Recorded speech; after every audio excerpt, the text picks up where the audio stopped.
நான் வந்து சிவி ராஜேந்திரன் விஜய் வச்சு ஒன்ஸ் மோர்னு ஒரு படம் எடுத்திருக்கேன். சிவாஜி கணேசனோட ஃபஸ்ட்டு காம்பினேஷன் பிக்சரு. அந்த ரொம்ப நல்லா போச்சு. விஜய் வந்து நான் கால் ஷீட் கேட்டோன்னு உடனே கொடுத்தாரு.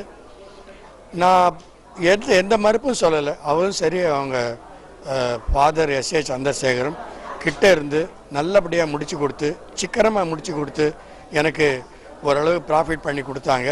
அது வந்து என் வாழ்க்கையில் மறக்கவே முடியாது.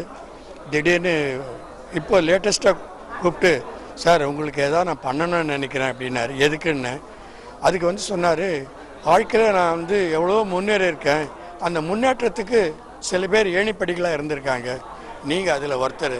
அதனால் வந்து உங்களுக்கு என்னுடைய நன்றியை சொல்லணும், அதனால் என்னுடைய அன்பளிப்பை ஏற்றுக்காங்கன்னாரு. நான் எவ்வளோ பணம்னு கூட கேட்கல.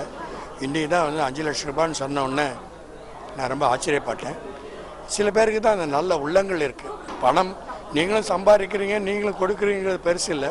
நீங்கள் நன்றி மறக்காமல் எப்போவுமே கொடுக்கணும்னு நினைக்கிறீங்க பார்த்தீங்களா, அதுதான் வந்து உயர்ந்த குணம். அந்த உயர்ந்த குணம் வந்து விஜய் கிட்ட இருக்குது. அதனால் நான் ரொம்ப